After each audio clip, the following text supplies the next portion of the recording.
Hello everyone, am I audible? Yes, ma'am. Good evening. Yes, ma'am. Good Good Good evening. evening, evening. ma'am. Good evening. Let's start with today's class.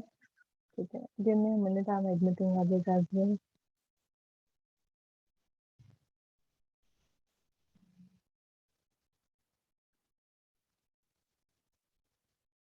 Good evening, ma'am. Good evening, बच्चे.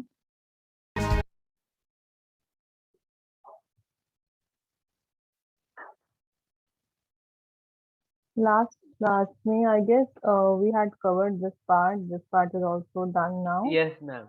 ठीक है? This part Ma'am, is we also were on asexual reproduction. exactly.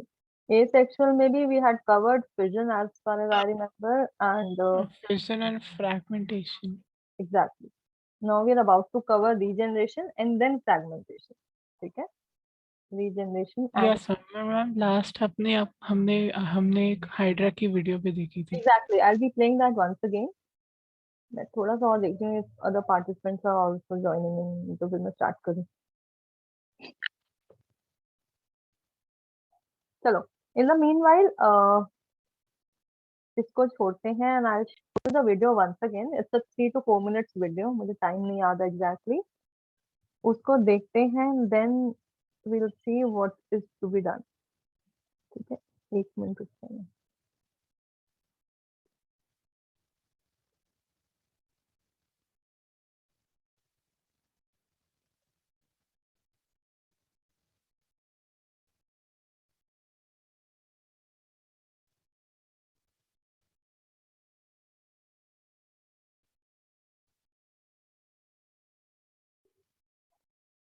Is my screen visible? Yes, ma'am. ठीक है. अच्छा and do you hear your Its voice? head Yes, ma'am. Audible also. ठीक है. चलो आप लोग ये वीडियो देखा then we'll discuss. is just a bunch of tentacles surrounding a mouth. No eyes or brain. The whole thing is about as long as a grain of rice. The hungry hydra stretches out its tentacles to snag swimming prey. Microscopic harpoons hook the water flea, injecting it with paralyzing neurotoxins. Then it's down the hatch. The hydra uses those nutrients to make more hydra. Check out this bud. It's a clone sprouting right from the hydra's side. Hydra can reproduce sexually too, but most often they just clone themselves.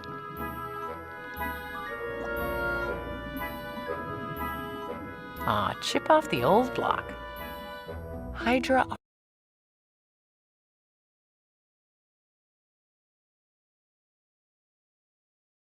अभी तक video clear है? Yes, ma'am. Clear है.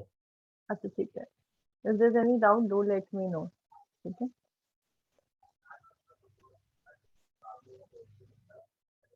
Visible? Play कर दूँ? Yes, ma'am. are constantly regenerating their own bodies too, replacing all of their cells every 20 days. They can do that because roughly half of the cells in their bodies are stem cells, which can develop into all the different types of specialized cells you need to build or rebuild a body. Stem cells only make up a tiny percentage of our bodies, and our stem cells degrade over time. That's why we age. But a hydra can make near perfect copies of its stem cells, basically forever. It's called non-senescence, biological immortality. Having all those stem cells allows hydra to recover from all kinds of damage. All right, here we go.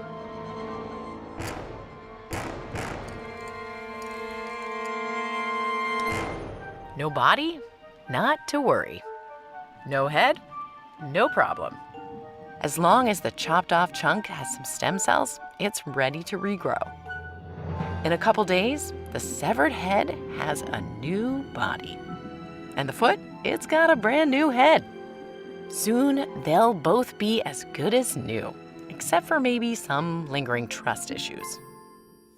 To test the limits of their ability to recover, researchers came up with an experiment.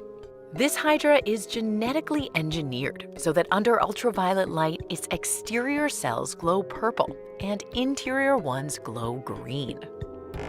Scientists basically blend up a bunch of these hydra, leaving a heap of mixed up cells. Right away, the cells start reorganizing. Those purple outer layer cells migrate out. The cells from the inside squirm back into the center. The hydra dumps cells from the interior to restore its hollow shape. The stem cells start dividing and differentiating to rebuild the rest of the animal. Soon a head starts to form. Sometimes a few little heads compete to be the new top. After a few tumultuous days, what was once a mixed-up pile of cells takes on a familiar shape. Researchers hope to harness hydra. I hope इतना समझ में आया हो. Yes, ma'am. आया. Yes, ma'am. ठीक है, I'll be asking a few questions and obviously I expect you to ask certain questions as well. ठीक है. सबसे पहला मेरा बेसिक क्वेश्चन ये है, हाँ प्रतिष्ठा पूछो. मैम डाउट ही है हाइड्रा में. डोंट वरी, अभी हम सब लेंगे, लेकिन let me ask certain basic things around hydra. ठीक है, हाइड्रा को हम किस में कंसिडर करते हैं, बडिंग या regeneration? Raise your hand. Ma'am दोनों में. हम बोथ. लेकिन प्रेफरेंशियल क्या रहता है, मतलब आप हाइड्रा को कभी भी पढ़ोगे बायो बुक्स में या कहीं भी रेफरेंस के तौर पे किसके अंदर पढ़ोगे, किस हेड के अंदर? एग्जैक्टली. ठीक है, बर्डिंग के अंदर पढ़ोगे, राइट. ये हमने देखा भी कि उससे एक बर्ड निकल के सेपरेट हो जाता है तो it forms a totally new offspring of its own and वो ऑफस्प्रिंग बिल्कुल उसके जैसा दिखता है. ठीक है. Now what we saw in the video was कि एक हाइड्रा जिसको आपने चॉप ऑफ कर दिया हाफ, तो वो जो चॉपिंग थी वो एक तरह का उसको हाफ कर दिया, तो it should have not survived on the one hand. लेकिन सर्वाइवल तो दूर की बात है कि उसने अपने जो पार्ट्स थे, हेड मिसिंग था तो हेड ग्रो कर लिया, टेल मिसिंग थी तो टेल ग्रो कर ली. So there we call it कि Hydra is not only capable of producing itself through budding, but also regeneration as a part of production of Hydra as well. ठीक है. और हमने last में एक चीज भी देखी थी. लास्ट में हमने ये देखा, उन्होंने बोला कि स्टेम सेल्स नाम की कोई चीज है जिसमें कि हाइड्रा के अंदर पूरी बॉडी ऑलमोस्ट स्टेम सेल से ही बनी है. Any idea what is a stem cell before I take up your doubts? Stem cell क्या होते हैं, कभी किसी ने सुना हो, देखा हो? Can I try? And cells which help in growing, yes. Ma'am, the cells that help in regenerating the organism, maybe.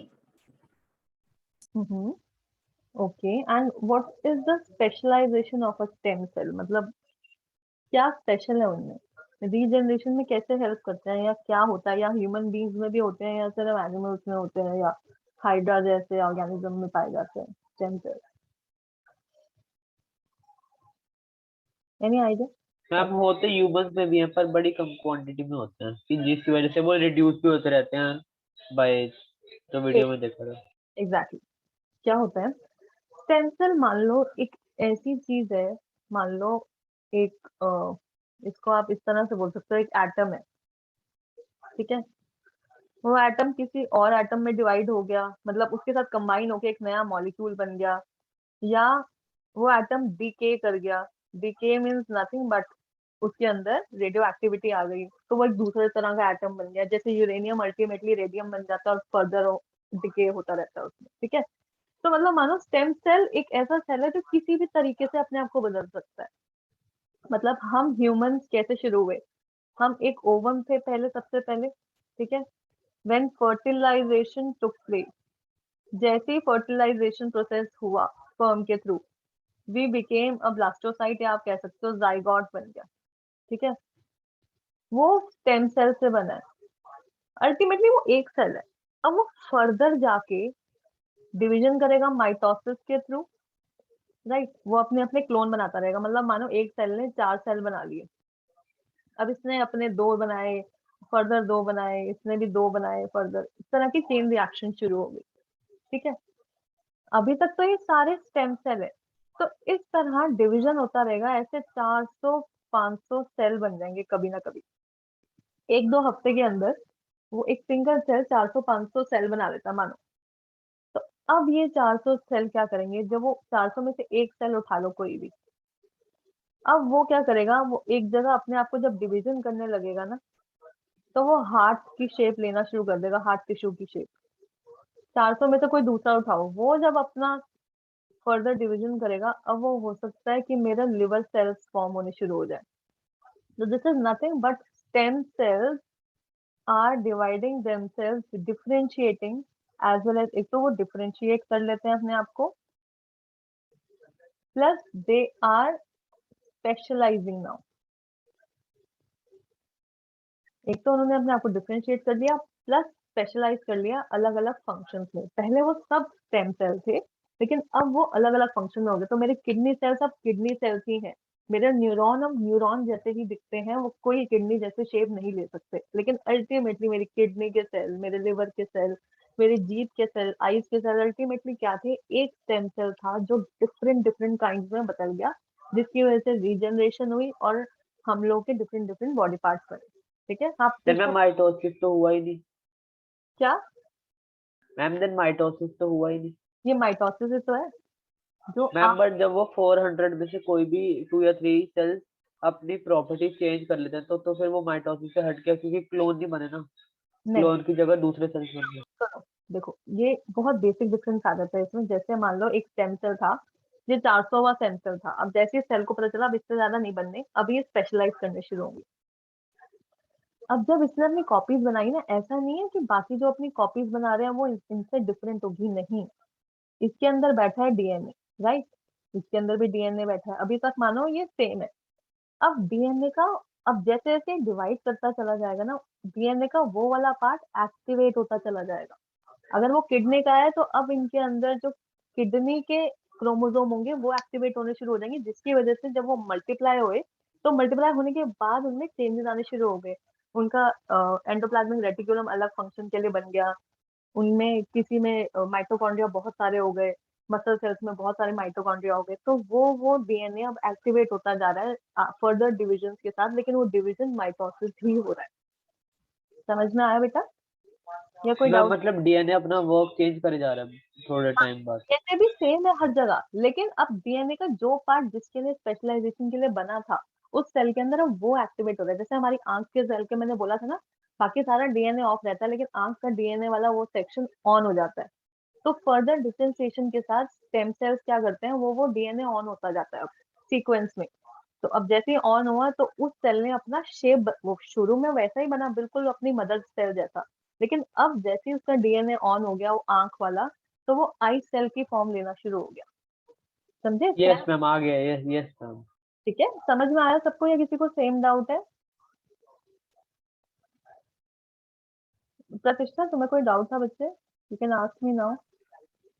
Yes ma'am, वो हाइड्रा में था, वीडियो में कहा था कि they reproduce asexually as well as sexually. So ma'am फिर उनमें भी मेल फीमेल में एक्स वाई सेक्स सेल्स वगैरह सब होता है? एग्जैक्टली, मतलब आप ना एनिमल्स को एक्स वाई नहीं कह सकते, ये ह्यूमन बींग्स में उनका अलग तरीके से दिखता होगा। हमारा एक्स वाई इसलिए कहा जाता है क्योंकि हमारा एक्चुअली वो बताया था ना, वाई जैसा दिखता है, वो एक्चुअली वाई नहीं है, पर वो दिखता वाई जैसा यस। है, हाफ क्रोमोसोम होता है।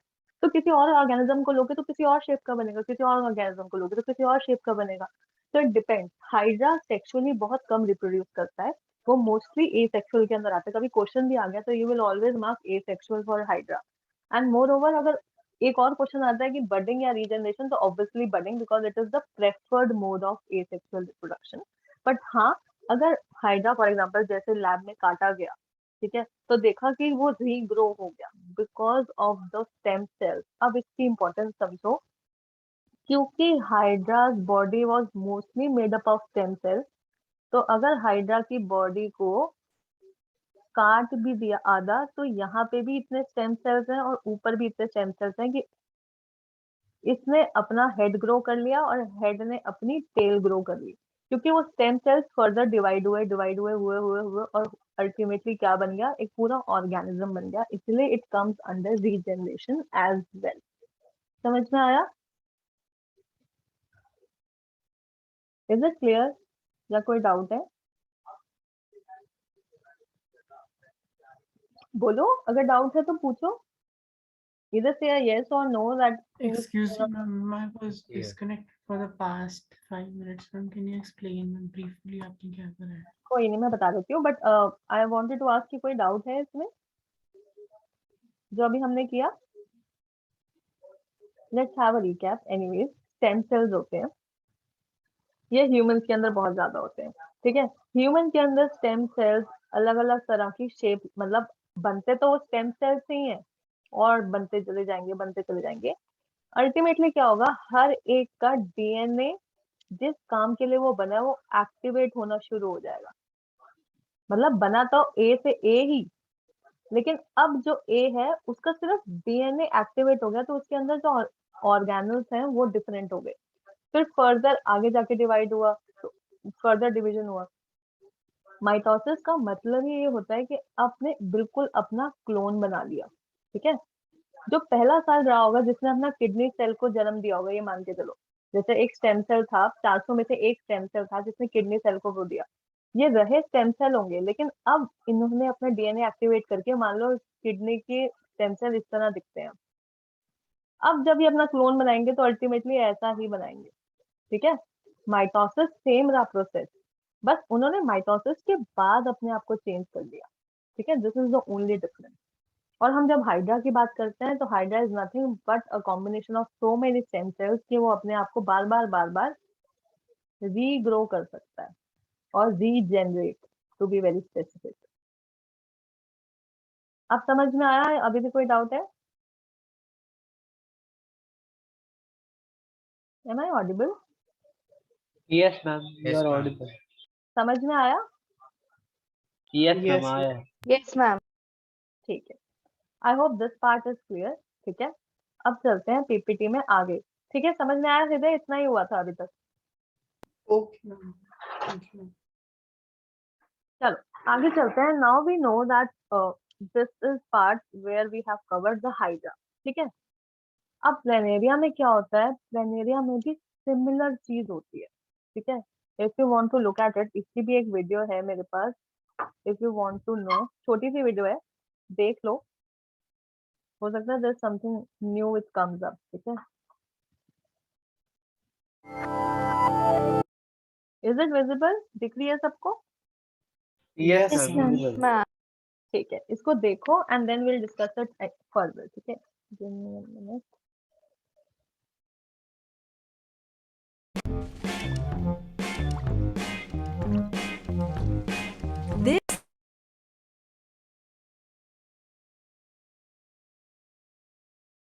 Worm at the bottom of a pond, but it has a very special superpower, one that scientists would love to harness. To show you, well, it's gonna get a little bit slasher movie here. Okay, don't worry. It's going to be okay.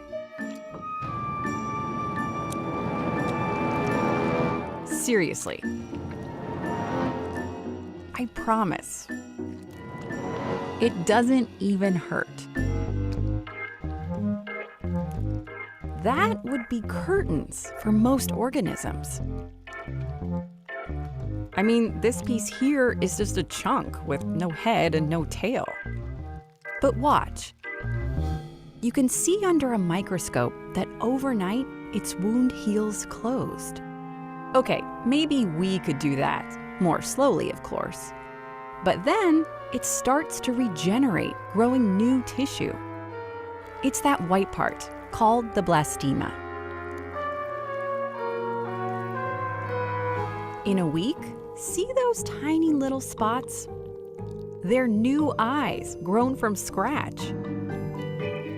But the planarian, can I call it that yet? It still kind of looks like a blob. By day 12, it it's starting to look like a proper planarian. It's got a head, an entirely new one, and a new tail.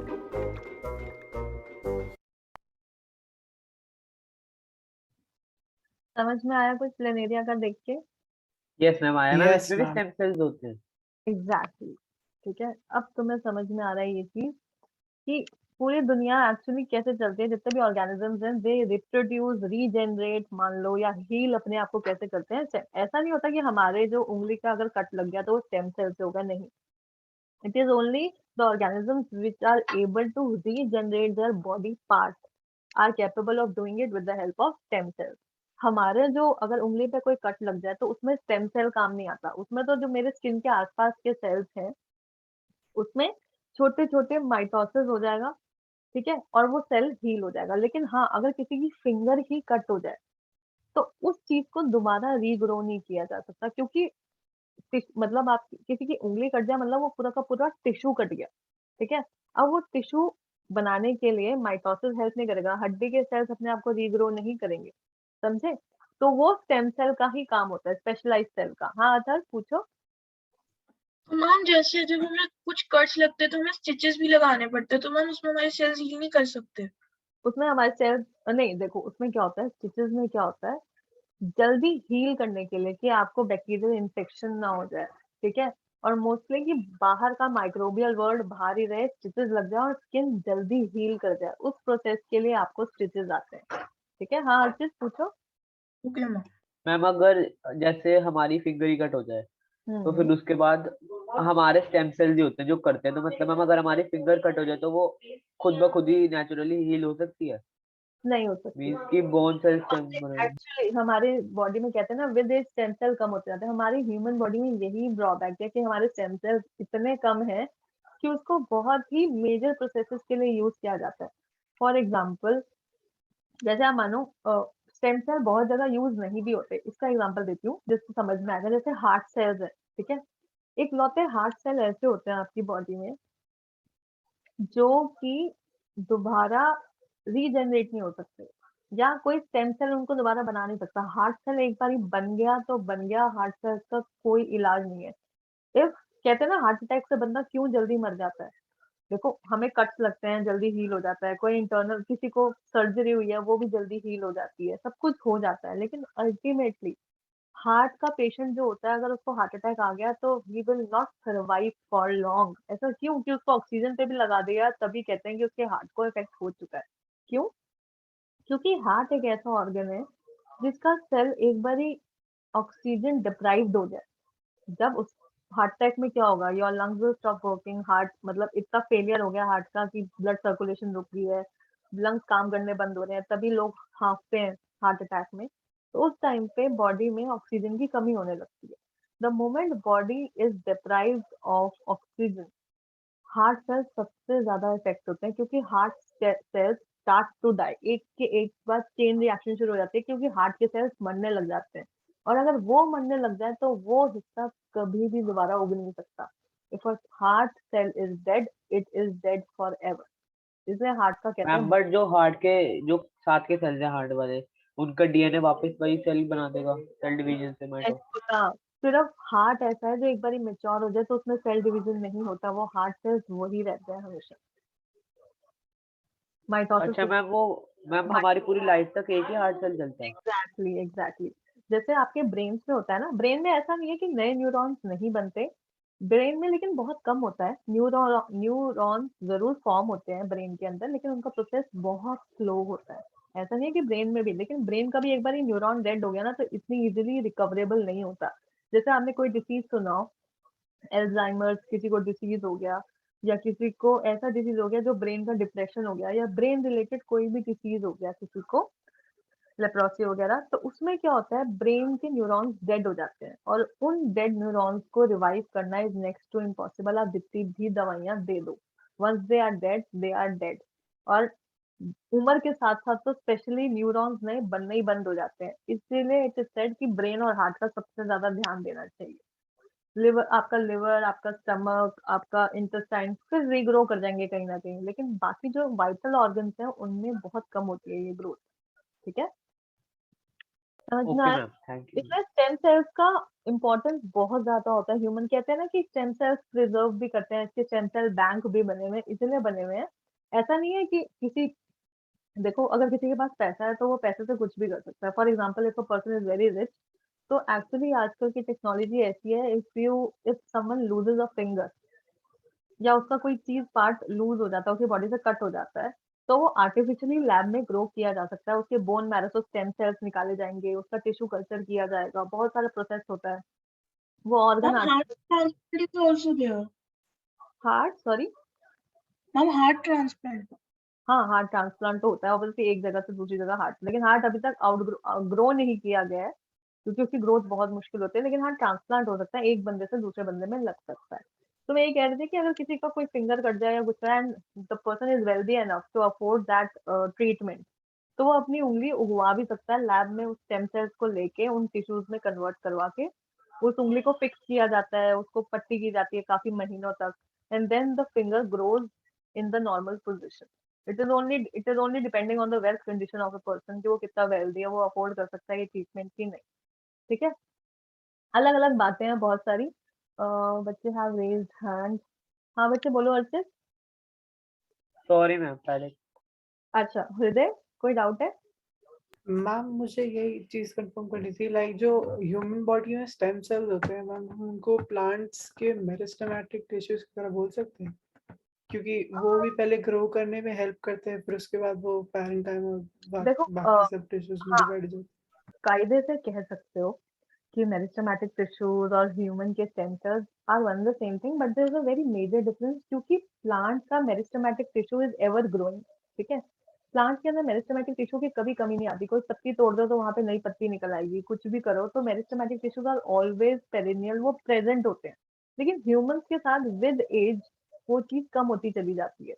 तो stem cells are not very useful in humans as compare to in plants. Plants तो हमेशा पूरी जिंदगी भर grow करते रहेंगे, नई पत्तियां आएंगी, झड़ जाएंगी, फिर मेरी स्टेम से दोबारा पत्तियां बन जाएंगी। पर ह्यूमंस में ऐसा नहीं होता है। ठीक है, तो ये cannot compare it, but yes somehow अगर प्लांट्स में हम मेरिस्टेमेटिक टिश्यू की बात करें तो हाँ आप कह सकते हो कि ह्यूमंस में भी मेरिस्टेमेटिक टिश्यू की तरह काम करता है ये, या मेरिस्टेम सेल्स की तरह काम करता है। ठीक है, अच्छा इतना समझ में आया? Any doubt around it? No ma'am ma'am. एक बार जो आपने व्हाइट बोर्ड पे फ्लो चार्ट टाइप बनाया था वो एक बार दिखा दो। I guess I lost it क्योंकि मैंने शेयरिंग बंद कर दी थी ना, तो white board has been lost, discard हो गया।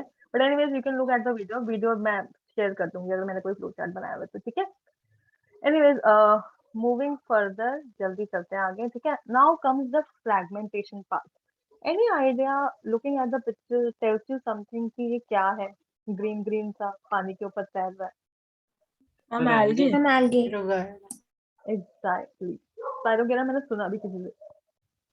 ठीक है, ये स्पाइरोगेरा है, this is a kind of algae. और ये जो आप ग्रीन स्ट्रक्चर देख रहे हो ये क्या है इस पे जो बने हुए हैं? कोई आइडिया किसी को क्या है green structure? Chloroplast. Yes, very good. क्या करता है क्लोरोप्लास्ट? मैम एक तो ma'am it helps in the mode of nutrition, क्योंकि फोटोसिंथेसिस। सनलाइट से मैम उससे फूड बनता है।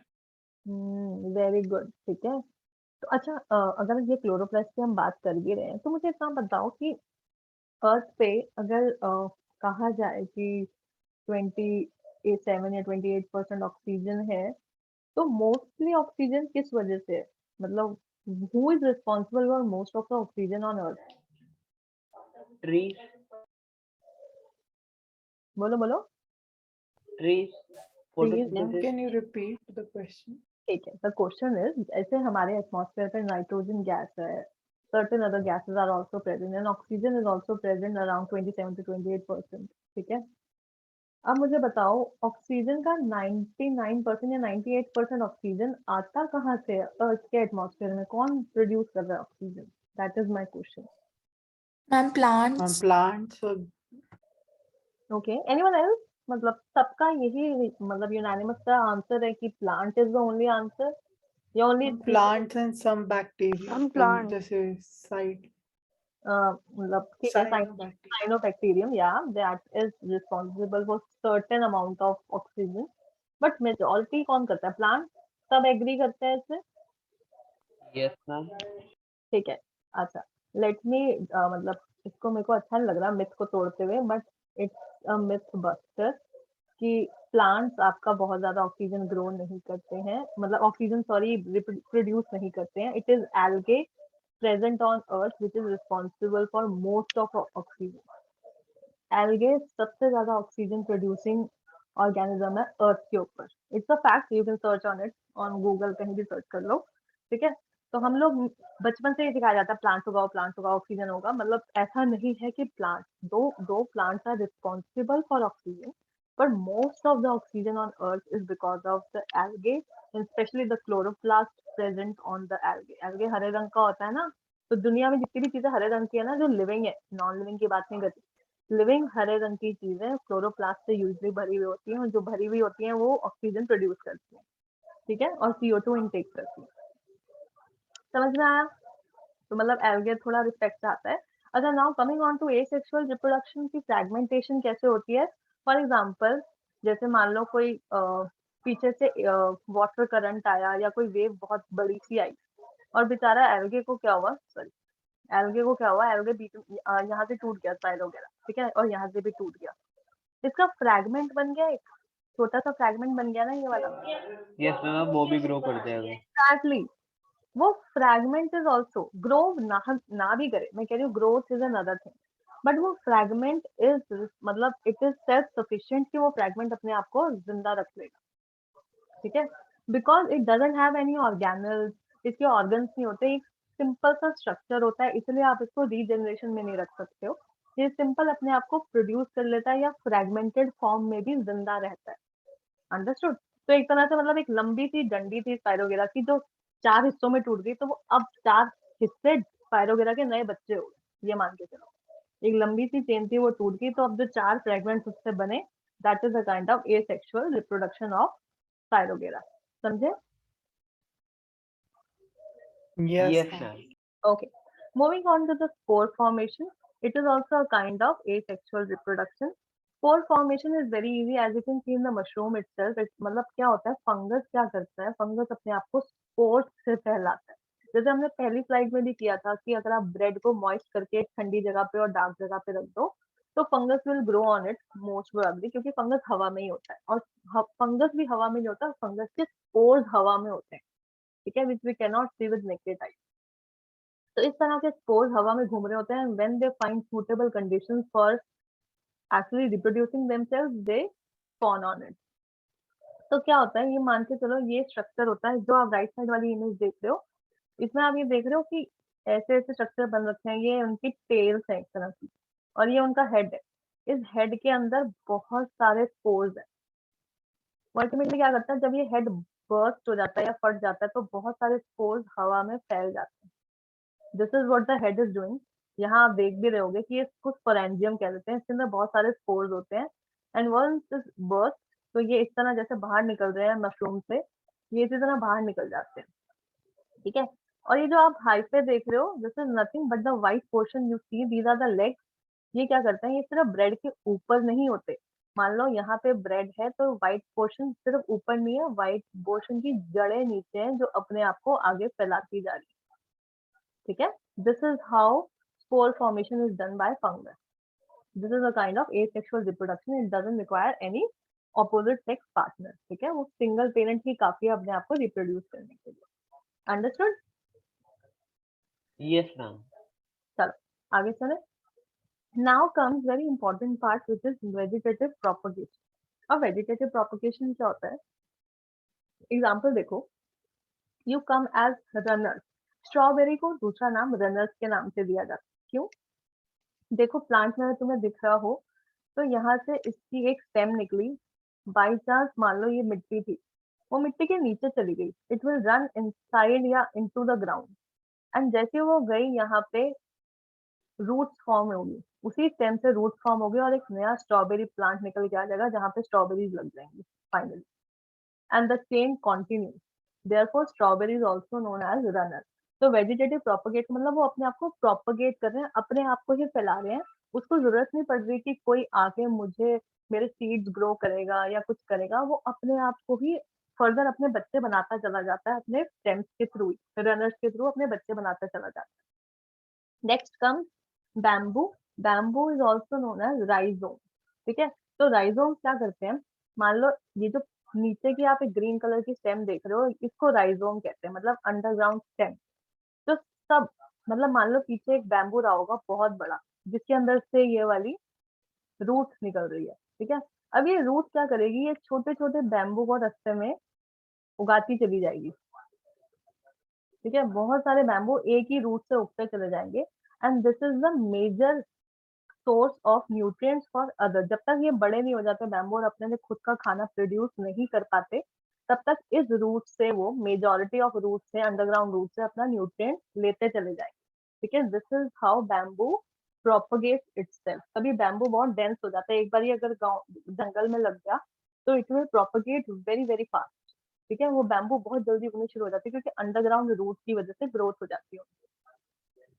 ठीक है, the next part is stem tubers. उनको ट्यूबर्स क्यों बोला जाता है कि ये रूट में ही एक ट्यूब ऐसा मोटा सा, मतलब मान लो ये स्टार्च बन के एक पोटैटो बन गया, एक रूट से एक और पोटैटो बन गया, ऐसे फर्दर वो अपने ही बेबीज बनाता चला जाता है अपने रूट्स की फॉर्म में, स्टोर्ड फॉर्म में। ठीक है, हाँ प्रतिष्ठा पूछो। Ma'am, I have a doubt in regeneration. अच्छा, can you all rejoin because I am running out of time. ठीक है, I need to cover up the okay ma'am. ठीक है, okay Okay, ma'am. Okay, ma'am.